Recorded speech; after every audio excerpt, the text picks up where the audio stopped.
잠깐만요. 이슬람의 신을 저렇게 퉁치고 갈 수 있는 문제가 아니거든요. 이런 점에서 성경은 여성차별적이 아니다. 저 같으면 이제 그렇게. 안녕하세요. 민추설렁 전성민입니다. 오늘은 제가 홀리컴뱃 첫 번째 에피소드 리액션 영상으로 찾아뵙겠습니다. 자, 그럼 바로 들어가실까요? 마치 검투사들이 들어오는 분위기로 입장하고 계시네요.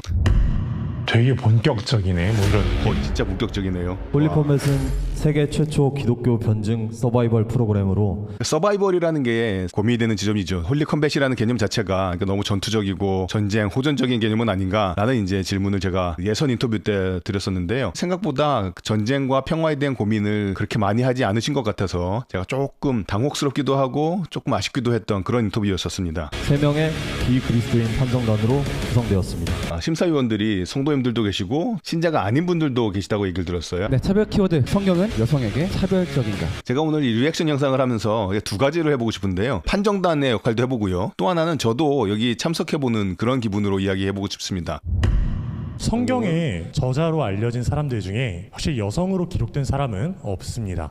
요거 성경책 자체의 저자로 여성이다라고 명확하게 얘기하고 있는 부분은 없지요. 루키 같은 경우에는 여성의 작품이 아니냐라는 논의가 좀 있기는 했었어요. 근데 이제 결정적으로 그렇다는 증거가 확실하다 이렇게 얘기는 안 하고요. 책은 아니지만 성경에 있는 부분들은 여성 저자가 분명히 있죠. 예를 들면 드보라의 노래, 미리암의 노래, 르무엘 어머니의 잠언, 이런 것들이 성경에 있는 여성 저자들의 작품인 거죠. 책 자체는 아니지만 성경 본문이 여성에 의해서 쓰여진 것은 있다. 성경의 저자가 여성이 없다라는 게 성경의 차별과 관련이 있는 문제일지 궁금하네요. 그렇기 때문에 한편의 시각에서는 남성이 적은 남성 중심적의 성경이라고 표현이 되는 경우도 있고요. 그러니까 이 성경의 성차별적인 요소를 저자의 입장에서 풀고 계신데요. 또 한편으로는 성경의 여러 구절들을 보면서 성경은 어쩔 수 없이 남성 우월주의적인 혹은 고대 가부장적인 사회 모습을 반영하고 있다고도 주장이 됩니다. 어떤 부분들은 여성 혐오적이라고까지 이야기가 되는 부분들도 있어요. 예를 들면 에스겔서 같은 경우에 이스라엘의 죄악을 이야기할 때 아주 음란한 여성으로 묘성을 하잖아요. 그러니까 이스라엘의 우상숭배적인 죄악들을 음행이라고 묘사하면서 음행의 주체로 여성이 사용되고 있는 것이 여성 혐오적인 것 아니냐라는 이야기까지 있긴 합니다. 기독교를 믿는 가장 큰 이유는 부활이라고 생각합니다. 이것이 모든 다른 종교들과 기독교를 다르게 볼 수 있게 되는 가장 큰 키워드라고 생각을 합니다.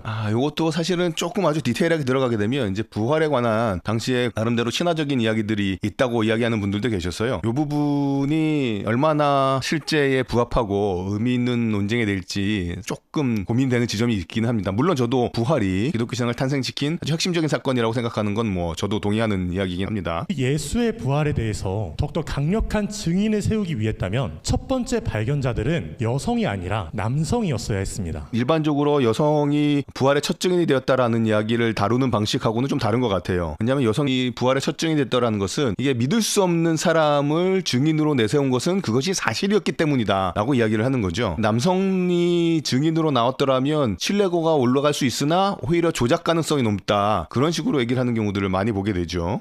부활의 첫 증인이 여성이었다라는 것이 여성 혐오적이지 않다라고 말하는 증거가 될 수 있을지 저는 조금 질문이 생기는 것 같긴 합니다. 남성이 그것을 보고 남성이 증언을 해야만 사람들에게 입증이 되는 상황이었음에도 불구하고 성경에서는 확실하게 첫 목격자들이 여성이라고 주장합니다. 이거는 그냥 있었던 일이니까 그렇게 기록했다라고 해버릴 수 있는 거죠. 이게 특별히 여성 우호적이다 혹은 여성 친화적이다 혹은 반대로 여성 혐오적이지 않다, 여성 차별적이지 않다라고 말할 수 있는 근거로 얼마나 강력한지 저는 조금 질문이 드는 것 같아요. 그리고 그렇게 기록되어 있죠. 이것은 기독교의 가장 적극적인 참여자로서 성별의 차별을 두지 않았다는 것을 의미한다고 저는 말하고 싶습니다. 약간 핀트가 벗어나는 듯한 느낌이 드는데요. 원래 질문은 성경이 여성차별적이냐 아니냐라는 질문이었는데 지금 이 이야기는 기독교가 여성차별적이냐 아니냐라는 얘기로 조금 핀트가 바뀌고 있는 듯한 느낌이에요. 물론 그것이 아주 다른 얘기는 아니겠습니다만 정교하게 들어가면 좀 다른 얘기가 될 수 있거든요. 또한 여러 서신서에서 마치 아내는 남편에게 죽게 하듯 순종하라고 하는 것은 절대로 여성이 남성의 아래에 있는 구조라는 것이 아니라 주와 교회와의 관계와 같이 서로 사랑하고 피차 복종하라는 의미를 담고 있는 것을 보면서 성경은 하나님의 형상으로서 모든 인간을 사랑하고 있다는 것을, 모두를 기독교의 울타리 안에 함께하고 있다는 것을 꼭 말씀드리고 싶었습니다.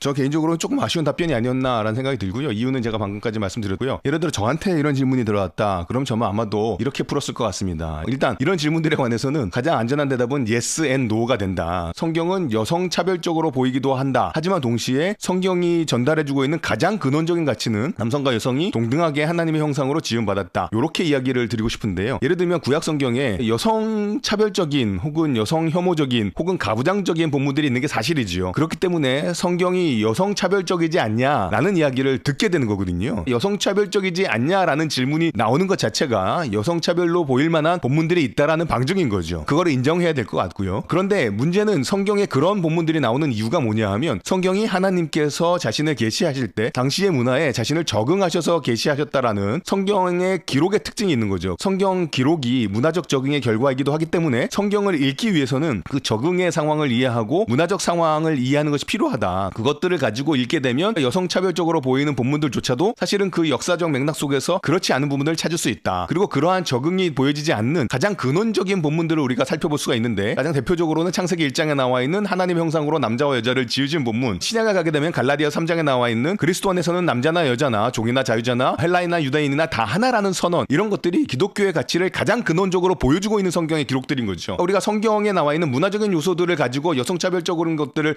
느낄 수는 있으나 그것이 성경이 말하고 있는 가장 근원적인 가치는 아니다. 이런 점에서 성경은 여성차별적이 아니다. 저 같으면 이제 그렇게 이야기를 해볼 수 있을 것 같습니다. 판정은 어떻게 됐을까요? 기분이 어떠신지 여쭙고 싶습니다. 최악입니다. 정말 받고 싶지 않은 주제를 받았어요. 아니 주제를 자기 선택했잖아요. 네네네. 비그리스도인 판정단들의 평균이 낮은 게 좀 특이한 것 같습니다. 그러니까 여성차별에 관한 문제가 교회 바깥에서 훨씬 더 참여한데 그 문제에 관해서 충분하게 설득을 하지 못했다라고 이야기되는 것 같습니다. 상식님이 차별 제가 했으면 진짜 답변 잘했을 막 이러시는 거예요. 자, 콜리 카운터 룰인데요. 양시무스님 가운데로 오시겠습니다. 타종교. 이 예상을 다 벗어나는 그런 질문들이에요. 다른 종교의 신은 거짓된 신인가? 이거 쉽지 않죠. 왜냐하면 다른 종교의 신이 하나님의 일반 계시의 결과물이다라고 말할 수 있는 여지도 있거든요. 예를 들어 유대교의 신을 생각해 보겠습니다. 유대교와 기독교. 유대교는 다른 종교가 맞죠? 그런데 유대교의 신은 야훼 하나님이라고 이야기를 하잖아요. 자, 야훼 하나님은 우리 기독교가 섬기는 하나님의 이름입니다. 그렇죠? 그렇기 때문에 유대교가 다른 종교라고 했다면 유대교의 신이 거짓된 신이라고 말하기가 애매한 지점이 되고요. 요거보다 조금 더 가는 문제가 뭐냐 하면 이슬람의 알라가 되는 거죠. 그러니까 하나님, 갓, 알라, 이게 이제 보통 명사라면 야훼, 고유명사가 되는 거거든요. 고유명사가 다르고 본질적으로 같은 신이다 라는 이야기가 아주 불가능한 게 아니라서요. 이게 이제 미러슬러프 볼프 교수님이 쓰셨던 알라라는 책의 중요한 논지 중에 하나가 될 수가 있는 거죠. 이거 생각보다 만만치 않습니다. 모든 다른 종교가 아니라 어떤 다른 종교의 신들은 같은 신이라고 말할 수도 있다. 그것을 표현하던 방식이 달랐을 것이다 라고 하는 게 가능한 대답이긴 일단 많은 하거든요. 분들이 다른 종교의 신이 거짓이라고 한다면 굉장히 비판적인 생각을 합니다. 하지만 만약에 신이 진짜 존재하고 진리라는 것이 진짜 존재한다면 그것들 중에 하나가 진리라고 주장하는 것은 지극히 당연하고 솔직한 이야기입니다. 변증을 한다고 했을 때 다른 사람들이 어떤 고민을 하는지에 대한 고민이나 대화들이 조금 아쉽지 않나라는 생각이 드는 것 같습니다. 그렇다면 그 다양한 이야기들 중에서 왜 하필 기독교의 신이 진리인가에 대해서 얘기를 할 텐데, 첫째로 불교의 신은 어떤 인격적인 존재라기보다는 아트만 같은 정확한 인격적인 개념이 아닙니다. 또한 이 불교에서 말하는 모든 것들을 내려놓고 욕망을 비우면 평안해진다라는 것은 사실상 인간이 가만히 있을 때 계속해서 고통을 받는 이 본성을 포착하지 못한 것 같다는 생각이 들어서 이 불교의 접근은 적절하지 않다. 사실 불교 같은 경우에 특정한 신에 대한 종교라고 말하기가 쉽지 않은 부분이 있을 것 같거든요. 그렇기 때문에 이 질문에 관해서 불교를 첫 번째 소재로 삼았다는 것은 그렇게 전곡을 치고 들어가는 듯한 느낌은 아니에요. 둘째로 이슬람은 말해서 뭐합니까? 굉장히 사실 폭력적인 면이 많고 지금 당장은 우리가 쉽게 긍정적으로 평가하기가 좀 어렵습니다. 잠깐만요. 이슬람의 신을 저렇게 퉁치고 갈 수 있는 문제가 아니거든요. 당장 말씀드렸던 것처럼 미러슬러브 볼프의 알라라는 책이 어떤 논쟁이 있었고 그 책 안에서 사람들이 어떤 문제를 고민했는지에 대한 성찰이 그리고 고민이 굉장히 아쉽다 싶어지는데요. 마지막으로 기독교의 신이 진리인 이유는 두 가지인데, 기독교가 말하는 예수가 인간이 되었다, 이 희생의 정신이 다른 어떤 신화들과 비교했을 때 피해자와 가해자의 상태를 뒤바꾸는 아주 독특하고 전복적인 구조를 가지고 있기 때문에 그런 점에서 기독교가 독특하고 그리고 기독교의 신이 진리라고 얘기할 수 있습니다. 여기서 그러니까 지금 문제의 논점을 또 놓치고 있는 듯한 느낌이 들어요. 다른 종교의 신이 거짓 신인가? 라는 질문인데 기독교가 진리이고 기독교가 갖고 있는 유익을 얘기하는 것은 사실상 질문의 초점에서 좀 비껴나는 거죠. 실제로 유대교와 개신교는 계속해서 야훼 하나님만이 유일한 신이라고 지속적으로 주장을 해왔습니다. 기독교가 진리이기 때문에 그 진리의 주장, 즉 야훼 하나님만 참신이다라는 것이 옳고 그렇기 때문에 다른 종교의 신들은 거짓신이다 라고 이렇게 이야기가 풀린 셈이 되는데요. 아까 말씀드렸던 것처럼 유대교, 그 다음에 이슬람교가 섬기고 있는 유일신, 그들이 어느 정도 공유하고 있는 구약성경에 관한 이야기들, 이것들에 대한 고민이 충분하지 못했다라는 아쉬움이 진짜 많이 남는 답변이었던 것 같습니다. 볼프 교수님의 알라라는 책이 왜 이슈가 됐는지 꼭 한번 살펴보실 수 있으면 좋지 않을까, 이 점수가 궁금한데요. 양심무스님이 1라운드에서는 가장 잘하지 않았나. 이 다른 분들이 어떻게 하셨는지 잘 모르겠는데 방금 그 답변이 가장 잘했다라고 평가하시는 것도 뭐 저랑은 좀 생각이 다른 것 같아요. 저라면 어떻게 답변할지에 대해서 아까 말씀드렸던 것처럼 유대교와 이슬람의 이야기를 들면서 그것이 거짓신이라고 단언하기 쉽지 않은 부분들이 있다. 또 하나 이런 지점이 있거든요. 여호와 하나님이 온 세상의 창조주이시고 또 모든 사람들의 하나님을 더듬어 알 수 있는 능력을 주었다는 이야기가 나오고요. 그리고 사도행전 같은 데 보게 되면 바울이 이제 아덴에서 이름을 알지 못하는 신이라는 신이 하나님이라고 이야기를 하는 부분이 나오잖아요. 그 이름 없는 신이라고 돼 있는 신을 그리스도인들이 안 섬겼던 건 아니잖아요. 그리스도인들이 섬겼던 신, 즉 다른 종교의 신처럼 보일 수 있으나 그 신이 참 하나님이다 라고 이야기를 하고 있으니까요. 이게 이렇게 칼처럼 잘라줄 수 있는 문제는 아닙니다. 오히려 이런 유연한 가운데 하나님의 어떤 넓은 광대하심, 그런 가능성을 열어놓는 답변들이 이런 질문을 던지는 비그리스도인들이 진리의 포용성을 맛볼 수 있게 하는 그런 접근이 아니었을까라는 생각이 좀 드는 것 같습니다. 그렇죠? 여기서 비그리스도인 판정점 평균이 27점으로 떨어지죠. 왜냐하면 기독교의 진리를 강하게 이야기하는 게 변증에다가 아니거든요. 다른 사람들이 생각하고 있는 고민의 지점을 포착하고 그 고민과 공감하면서 우리가 무엇을 공유하면서 진리를 이야기할 수 있는지, 그거를 저희가 포착하는 게 필요한데요. 그런 면에서 양심우스님의 답변은 굉장히 아쉬운 점이 많았다라는 생각이 드네요. 네, 홀리 카운터가 나왔습니다. 홀리 카운터 들어와요. 어떻게 이야기할까요? 과연 제가 고민하고 있는 지점들을 같이 안녕하세요. 나눌까요? 저는 조셉님이 영국에 계셨던 분이기 때문에요. 영국에서 다양한 실제 타종교인들을 만나면서 무슬림 같은 분들을 만나면서 아까 제가 고민을 나누었던 그 방식의 이야기들을 혹시 풀어내지 않으실까 생각이 좀 듭니다. 제가 이제 이슬람을 믿는 친구들을 이제 몇 번 얘기를 해봐가지고 그렇죠. 바로 이슬람 친구들. 실제로 이슬람 사람들을 만나게 되면 그들이 얘기하고 있는 신이 우리가 믿고 있는 여호와 하나님과 다른 부분들도 있겠으나 중첩되는 부분들이 분명히 있거든요. 그러니까 그 지점을 포착하고 들어갔어야 했던 거죠. 홀리 카운터 제가 보기에는 지점을 잘 잡은 것 같습니다. 이제 이슬람이 이제 아시다시피 폭력적인 종교다라고 해서 마무리를 해주셨는데 이슬람 경전에 대한 믿지 않는 사람들을 어떤 죽이라 이런 명령이 이제 쿠란에도 있거든요. 사실 그런 명령은 보기에 따라 성경에도 있는 게 사실이죠. 있지만 이제 거기에 대한 다양한 해석들이 있고 IS 같은 이제 그런 집단도 있지만 조금 더 유하게 그리고 좀 세속주의적인 해석으로 해서 그건 사실 죽이라는 게 아니라 다른 거다라고 굉장히 많은 해석들이 있는데 거기에 대해서 어떻게 생각하시는지. 그 중요한 지점을 물어본 거 있어요. 사실은 이 문제가 기독교 성경에도 똑같이 적용되는 문제거든요. 그만큼의 가치가 있는 논증 같지 않아서 하지 않겠습니다. 이거 제가 보기에는 비그리스도인 판정단들의 높은 점수를 받을 거예요. 제가 이거 생생하게 하기 위해서 또 제가 얼마나 이거를 잘 미리 맞출 수 있는지를 해보기 위해서 제가 영상 보지 않고 제 나름대로 추측해가면서 가는 겁니다. 홀리 카운터의 성공 여부는 담회생님이 판단하게 됩니다. 정말요? 요거 좀 아쉬운데요. 이거 담회생님이 혼자서 이 중요한 결정을 한다는 게 운영하는 방식에 있어서 조금 저는 아쉽게 느껴지는 지점이 됩니다. 홀리 카운터를 판단하는 데 있어서 일반 판정단들의 판단이 조금 이제 신뢰하기가 어렵다라고 하면 전문가들 약간 그런 분들의 패널을 따로 구성해서 진행했었으면 어땠을까라는 이제 생각이 좀 드네요. 제가 원래 듣기로는 다른 한 목사님이 또 이렇게 판정단으로 참가해 주신다라고 이야기를 들었었는데 1라운드에 안 나오시는 건지 모르겠는데 담회생님 혼자서 판단하는 것이 좀 어떤 결과가 나올지 그리고 이게 전체적인데 어떤 영향을 미칠지 좀 궁금해지는 지점입니다. 이번에는 실패한 것으로 하겠습니다. 이거 제가 아까 말씀드렸던 것처럼 전 동의하지 않아요. 이거 실패라고 말하기에는 양시무 씨의 답변이 너무 기독교 시각 일방적이었고 다른 경험들을 충분히 고려하고 있지 않았기 때문에 물론 이제 성공할 만큼 강력한 것은 아니었다고 말할 수 있어도 이거를 저렇게 실패했다고 단정을 딱 하기에는 굉장히 아쉬운 지점이 많이 있네요. 왜냐하면 아까 말씀드렸던 것처럼 다른 종교의 신들이 거짓신인가라는 걸 이야기할 때 기독교가 진리다라는 것을 반증함으로써 그리고 다른 종교들을 폄하함으로써 해결할 수 있는 문제가 아니거든요. 저는 이 홀리카인터 판정에 의의를 제기합니다. 배경음악 다 역시 끝내줍니다. 저는 은사 고르겠습니다. 지금도 은사가 유효하냐? 라는 질문이 예상이 됩니다. 예상들은 다 무난하게 하고 계신데 지금까지 예상을 다 빗나가는 아주 전곡을 찌르는 질문들이었는데요.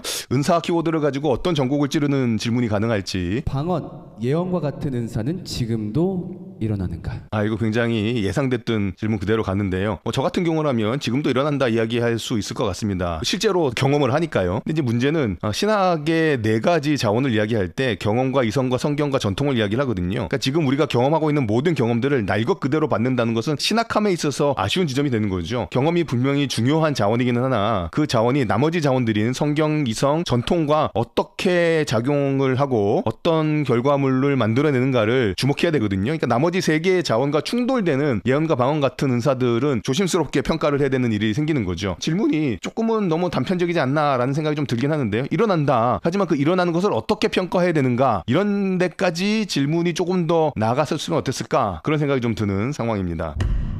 저는 방언과 예언 같은 은사가 지금도 존재한다고 생각합니다. 네, 근데 저랑 같은 의견으로 시작하고 계세요. 그 다음에 어떻게 풀어나가실지 궁금합니다. 그러나 그 은사가 중요한 거는 겉으로 보여지는 모습은 아닌 것 같아요. 내 내면이 변화하는 게 진짜 은사의 핵심이라고 생각합니다. 내 자신이 이 세상의 중심이 아니고 정말 이웃과 하나님을 사랑하는 것이 더 은사의 핵심이라고 생각하거든요. 질문은 이렇게 순한 맛으로 빠지라고 한 건 아니었죠. 정말 매운 맛으로 예를 들면 금리빨로 바뀌는 게 존재하냐 이런 정도의 얘기까지 치고 들어왔을 때 훨씬 더 흥미로운 답변들과 판정의 결과들을 끌어낼 수 있지 않을까 싶은데요. 너무 착한 답변으로 가고 있는 것 같다라는 생각이 좀 듭니다. 그런 내면의 변화의 과정에서 실제적인 효과가 있다고 생각하고요. 이게 착한 교과서적인 답변이기 때문에 제 생각에 그리스도인들 판정단들의 경우에는 높은 점수가 좀 나오지 않을까 싶고요. 비그리스도인 판정단들의 경우에는 무난한 상식적인 이야기라서 상식적인 기독교를 좋게 평가한다는 면에서는 보통보다는 조금 나은 점수가 나오지 않을까 이런 것을 예상해 보게 됩니다. 은사의 핵심은 사랑이잖아요. 그렇게 사랑을 통해서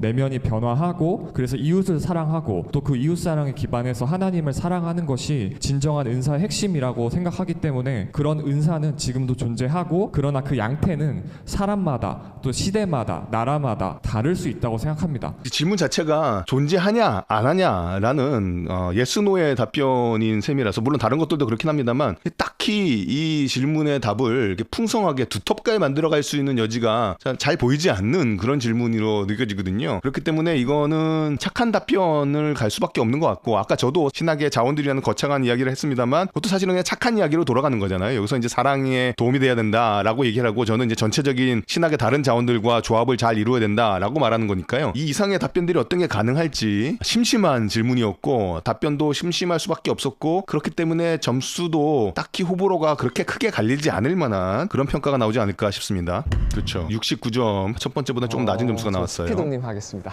스피동님 최고령 평가자라고 이야기를 하네요. 지옥 선택하겠습니다. 네, 지옥 선택하셨습니다. 쉽지 않은데요. 제 생각에는 하나님이 선하시다면 사람을 지옥에 보내실 수 있나요? 라는 정도의 질문이 아닐까 싶은데요. 저라면 어떻게 답변을 할까요? 지옥을 만드실 수 있는가라는 질문은 지옥 자체의 실제를 얘기를 하는 거라서요. 그 지점에서부터 사실은 논쟁이 가능한 질문이죠. 지옥의 실체에 관해서 논쟁할 수 있고 지옥이 있다 하더라도 거기서 받는 벌이 영원한 벌인가 아니면 멸절인가 라는 것도 사실은 논쟁의 여지가 있는 지점이라서요. 일단 저 질문 자체가 어떤 거를 전제하고 있는 상황이라 그 전제를 받고 시작해야 되는지 아니면 그 전제 자체의 질문을 던지면서 이거를 풀어야 될지 그걸 결정해야 되는 것 같은데요. 제가 이해하는 한 이 목사님의 배경 가운데서 지옥의 실제라든지 지옥에서 받게 되는 영벌의 문제 자체에 질문을 던지지는 않으실 것 같습니다. 그러면서 질문이 갖고 있는 전제를 그대로 받고 문제를 풀어나가실 것 같은데요. 만일에 그렇게 한다면 지옥이 사랑의 하나님과 같이 갈 수 있는 방법이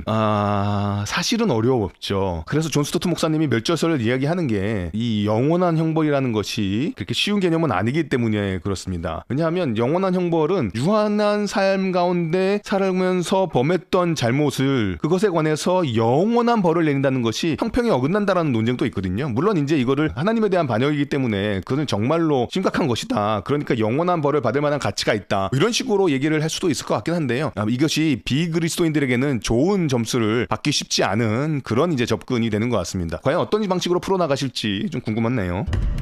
사랑이라는 개념, 그리고 하나님이라는 개념, 지옥이라는 개념, 그 세 가지를 먼저 좀 정리하면 또 이해하실 때 조금 좋으실 것 같아요. 개념의 정의를 가지고 이제 풀어나가겠다는 이야기인데요. 사랑이라는 것이 마구잡이로 다 모든 걸 봐주는 것이 아니다. 사랑에는 정의도 들어간다. 책임도 들어간다. 뭐 이런 정도 이야기를 풀어내지 않으실까. 에덴 동산에 생명나무 선악과가 동산 중앙에 있었는데 많은 성도분들이 선악과는 악한 것이라고 생각을 많이 하세요. 사실은 그렇지 않죠. 예선 때 본인이 자주 받았던 질문들 가운데 선악과와 관련 것이 있었다. 이런 얘기를 하셨던 적이 있거든요. 그것을 나름대로 풀어내고 계신 게 아닌가 싶습니다. 에덴 동산은 하나님께서 만드셨고 하나님께서 그 가운데 두신 것이기 때문에 선하신 하나님께서 만드신 그 선악과는 선한 것입니다. 다만 그것이 사람에게 조금 나쁘게 적용이 돼서 어쩔 수 없이 고통과 아픔을 준 것은 사실이죠. 사랑이라고 하는 것도 마찬가지입니다. 항상 좋은 말만 해주는 것이 사랑이 아니라 때로는 혼도 내고 도전도 줄 수 있고. 사랑의 다면적인 측면들을 얘기하시는 건데요. 아까 말씀드렸던 것처럼 지옥이 혼도 내고 약간의 도전도 하고 쓴소리도 하고 하는 정도가 아니라 비율적으로 봤을 때 너무나 큰 형벌이라는 것이 이 문제를 사랑의 새로운 정의를 가지고 풀어낼 수 있을지 사실 의문이 남는 지점이죠. 정말 친한 친구들끼리는 힘들 때 일어나 이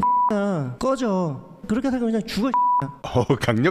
강력한 그 레토릭을 쓰고 계세요. 이거에 이 파토스로 인해서 호불호가 갈릴 수 있겠지만 호감으로 작동하게 되면 높은 평가를 받을 수 있는 그런 작전이기도 하죠. 라고 얘기하는 게 진짜 사랑일 수 있거든요. 한 개념에 대해서 단편적으로 보면 사랑의 하나님은 지옥을 만드시면 안 됩니다. 그렇지만 사랑의 여러 가지 다양한 부분들이 있기 때문에 지옥은 얼마든지 있을 수 있고 있어야 합니다. 그 지옥이 있어야 된다라는 얘기를 굳이 사랑해서 풀자면 사랑이 다면적이기 때문에 지옥에 보내지만 그것이 여전히 사랑이다 라고 이야기하는 것보다는요, 지옥에 보냄을 받게 되는 사람들이 괴롭혔던 사람들에 대한 사랑의 결과로 지옥이 존재한다 혹은 존재해야 된다 라고 말하는 게 그나마 낫지 않을까라는 생각이 저는 좀 드는 것 같습니다. 그러니까 사랑이라는 것은 단순한 무관심이 아니라 정의를 세우는 것이고 누군가를 편들어주는 것이다 라고 했을 때, 그렇게 누군가를 사랑하고 편들어주고 정의를 세우다 보면 그 사람들을 못살게 굴었던 그런 사람들에 대한 심판이 요구되어진다. 요런 정도가 가능하기 아닐까. 많은 분들이 특히 평신도 분들이 지옥은 나쁜 거다, 그곳의 대장은 사탄이다 이렇게 생각하는데 천만의 말이죠. 지옥도 하나님이 만드시고 지옥의 최고 수장은 하나님이십니다. 저렇게 말씀하실 수만한 이유나 사고방식은 이해가 가는데요. 굉장히 예민해질 수 있고 굉장히 조심해야 되는 발언이라고 저는 생각이 듭니다. 그러니까 하나님이 수장이 아닌 영역이 없지요. 그런 면에서 지옥의 수장도 하나님이다 라는 것이 전체 체계 내에서 요구되어질 수밖에 없는 진술이기는 합니다만 저렇게 쉽게 나올 수 있는 문제는 아니죠. 범죄자들이 감옥을 관리하는 게 아니잖아요, 그렇죠? 최고 수장은 국가에다 하는 거고. 요렇게 푸는 거 납득이 될 수 있을 만한 비유가 되기는 하죠. 아까 제가 말씀드렸던 것처럼 하나님이 모든 영역의 주인이시다라고 하게 되면 지옥도 하나님의 관리 아래 있게 될 수밖에 없기는 하죠. 그 영역도 하나님의 주권에서 벗어난 그 동네는 사탄이 대장이다 이렇게 말하기는 쉽지 않죠. 하지만 죽음이 왕노릇한다라는 표현들도 좀 있어서요, 단순한 예로만 가기는 쉽지 않다라는 생각은 여전히 들긴 합니다. 감옥이 나쁜 거라고 누가 얘기할 수 있겠습니까? 하나님의 정의가 최종적으로 완성되는 곳. 이 표현은 사실 필요한 표현이긴 합니다. 하나님의 정의가 최종적으로 완성되는 것, 이게 요구되어지고 그것을 완성하기 위해서 지옥이 필요하다라고 생각할 수 있는 여지, 저는 있을 수 있다 생각을 합니다. 그렇지만 아까 말씀드렸던 것처럼 지옥은 형별의 비례성 원칙을 크게 범하는 것 같다라는 그 문제를 어떻게 설명해내느냐가 여전히 숙제로 남기는 하죠. 사랑의 그 다양성과 양면성들이 보완되는 것, 그래서 하나님의 사랑의 또 다른 현상이다, 저는 이렇게 설명드리고 싶습니다. 벽의 평가가 나올지 참 쉽지 않은데요. 그리스도인들에게는 높은 점수가 나왔을 것 같고요. 비그리스도인들이 과연 이런 식의 설명을 얼마나 납득해낼까. 그리스도인뿐만 아니라 비그리스도인들을 정말 납득할 만한 답변을 해주셨다고 생각합니다. 점수 높아요. 비그리스도인 판정당 평균도 매우 높아요. 흥미로운 결과네요. 사랑과 정의를 가지고 지옥을 이야기한다. 지옥의 존재 자체에 질문은 던지지 않고 지옥을 감옥으로 이야기해서 감옥에 보내는 것도 사랑의 일환이다 라고 풀어냈다는 거죠. 근데 그게 저전 평가를 받았다는 것, 굉장히 흥미로운 결과입니다. 반면에 그리스도인 판정당 평균이 낮네요. 어쩌면 이 지옥에 관한 이야기들을 그리스도인들이 더 많이 고민했기 때문은 아닌가, 이런 생각을 해보게 되네요. 지옥이 그리스도인들에게 고민되는 지점은 사랑하는 사람들 가운데 예수님을 믿지 믿지 못하고 죽은 사람들이 계신 경우가 있잖아요. 이런 경우에 그분들이 지옥에 갔다라고 생각을 하게 되면 굉장히 양심이 괴롭다라는 이야기들을 저는 좀 들어봤거든요. 그런 지점에서 지옥의 존재 자체가 신앙 내에서 질문의 여지나 괴로움의 근원이 되는 거라 그 문제를 충분히 다루지 못했다라는 평가가 있지 않았나라는 생각이 좀 듭니다. 홀리카운터 신청 받겠습니다. 이 전략적으로 이 홀리카운터가 유리한 건지 아닌지 모르겠네요. 근데 이 홀리카운터의 판정이 담회생님께 달렸다는 게 저는 여전히 이게 좀 아쉽네요. 가장 몸서리 쳐지는 지점이 뭐 지옥이 있냐 없냐 이전에 지옥의 영원성 때문인 것 같거든요. 그렇죠. 아까 제가 말씀드렸던 형벌의 비례성에 관한 문제가 여기서 제기되고 있어요. 영원함. 아까 감옥 말씀하셨는데 아주 뭐 심한 경우에 사형이지만 사형수라 할지라도 죽으면 그 형기가 끝나는 거잖아요. 그렇죠. 그렇기 때문에 사실은 어떻게 보면 본인들 입장에서는 그래 이 고통도 죽으면 끝난다라고 생각할 수 있지만 지옥이라는 개념은 성경에서 세세토록이라는 표현이 굉장히 많이 나오잖아요. 그래서 과연 100년도 안 되는 삶을 살다가 그렇죠. 아무리 악행을 저질렀다 할지라도 끝이 없는 고통을 당한다는 게 과연 합리적이냐 합당하냐 그런 질문들이 사실 가장 핵심이라고 생각해요. 그렇죠. 그런 제가 생각했던 관점에서 지점하고 과연 같습니다. 피조물이 영원한 고통을 당하는 것이 사랑의 하나님의 속성에 부합하냐라는 그런 질문에 대해서 어떤 답을 갖고 계신지 궁금합니다. 근데 제가 홀리카운터에 관해서 궁금해지는데요. 홀리카운터라는 게 당신은 이렇게 생각했지만 나는 이렇게 다르게 생각한다라고 내 얘기를 하는 게 아니라 저 사람에게 질문을 던지는 건가요? 역 홀리카운터 사용하겠습니다. 우리가 악한 생각이든 행동이든 그것들을 정할 때는 분명한 기준이 있어야 합니다. 고등 종교라고 불리는 이슬람, 불교, 유교, 기독교가 상당히 공통된 면들이 존재합니다. 우리가 여기서 주의해야 될 기준은 하나님께서 사람을 지옥으로 보낼 때 다른 종교 이야기들이 여기 어떻게 맞아 들어가는지 좀 궁금하네요. 악행한 사람만 보내는 건 분명히 아니라는 점입니다.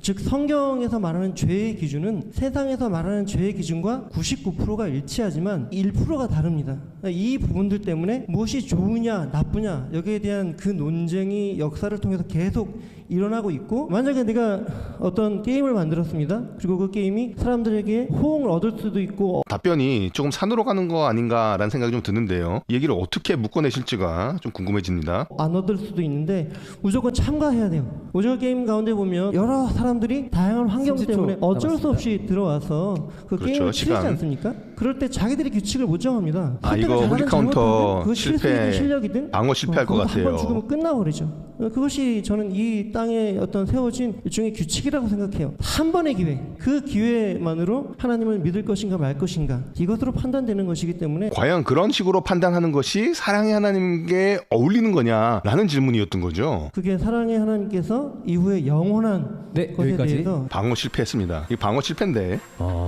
쉽지 않았는데 이렇게 자르는군요. 네, 총평. 자기가 갖고 있는 생각을 세게 말하는 게 아니라 다른 사람들의 생각을 읽어내고 그 사람들의 생각 속에서 기독교의 진리를 풀어내는 방식들을 좀 우리가 고민하면 어떨까라는 생각이 일반적으로 드는 첫 번째 에피소드였습니다.